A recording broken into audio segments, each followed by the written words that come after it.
Teachers like, what would you like your teacher to know about how you best learn? Definitely like when they make a connection like with their students and like they actually like want the students to learn the material instead of like memorizing it and like to get rid of that like anxiety. Okay. I like collaboration days where we work in group work, maybe the day before a test or just once a week to get general concepts understood before we move on. Yeah, for example, we can make groups in a class, or a class like math, and we just have questions on a whiteboard and we can all work on it together. Okay, and that helps.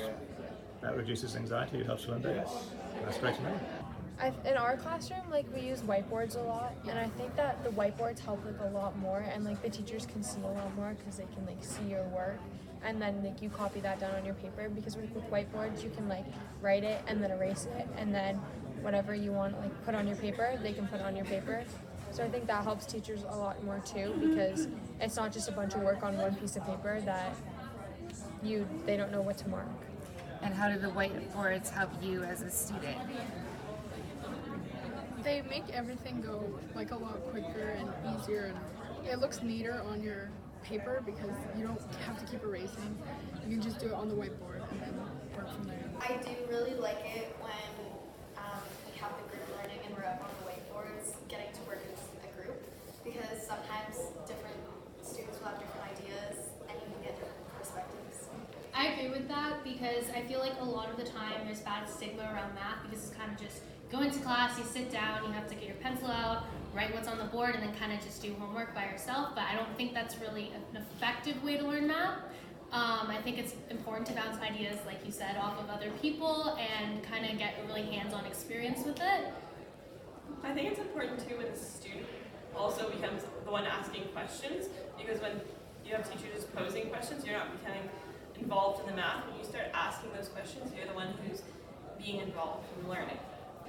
From what I've heard from other students in different classes, having different sorts of assessments. So not just you're only being evaluated on your test, because sometimes kids don't do well in tests because it stresses them out. So having assignments or projects could also be incorporated into their marks as well as the exam might be a better way to mark them. I like seeing and hearing what I'm doing and getting examples, and I like assignments for showing what I learned, so it gives me time to prepare my response, whereas test is very like spur of the moment sort of thing. You have more time to prepare and get ready.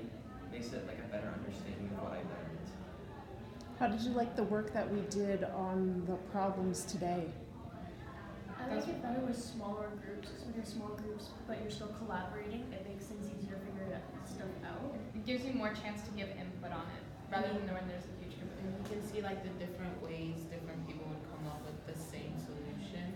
How someone would get to the same answer but in different forms.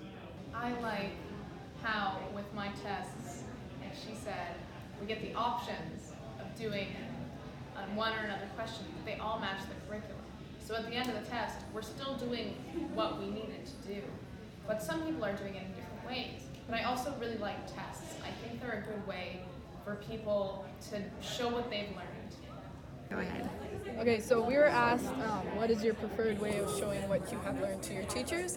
And in a math class, I personally like to sometimes do videos and presentations because we get to see if we really understand the subjects because you're teaching it to other students. For me personally, I enjoy doing journals and trying to create a journal that you can use for your own site purposes, but also creating journals that you can use to maybe present it to others. Because when you try to teach others about your subject and they understand your subject, you have a more deeper understanding about your own subject as well. Thank you. I think the way that I learn, I'd like the teachers to know like how best, the way I learn best, is that if I know the reason why I'm doing these, like doing the steps and like why it has to be that way instead of just being told and like trying to remember it. Having the option to like show it off in either a group manner or like an individual manner, like showing your teachers your work by yourself or with other people helps, because not everybody's very into public speaking and everything, so it helps having the extra person or two there to help you express your ideas and what you need to say.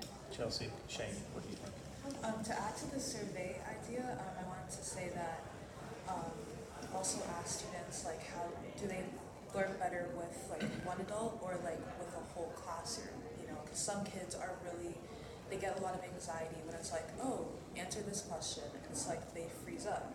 But if it's just with one other person, they have that kind of anxiety lifted and they can answer something. So you like this sort of thing we did today when you were working in small groups and you're working together, Yeah. and you kind of stood up and you got stuck into the problem, and you made some mistakes, but that's fine because you sorted out the mistakes. And you like that sort of thing.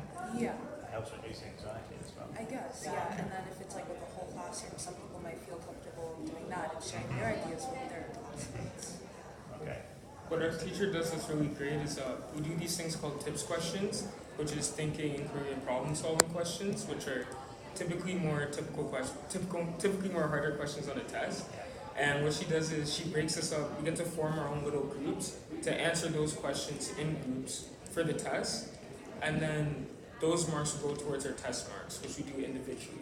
So she gives us kind of a mix of both things we can do. So you like showing your thinking in different ways. Yeah, and that's a fair way of doing it. Yeah. All right. Also, a better way, and I love this when teachers do this, is that although it might seem like more work on the part of the students, the teachers give more and more opportunities to learn and to increase their average. I find that that's very beneficial to that person who's sitting like at a 79 or at the 89 and just needs that one last boost to boost up their mind.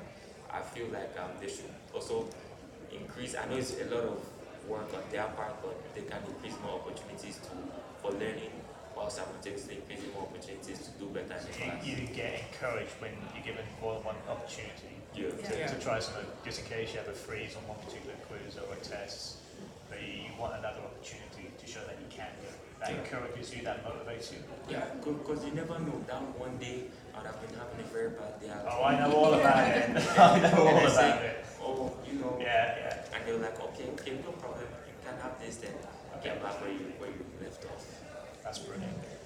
Were you filming?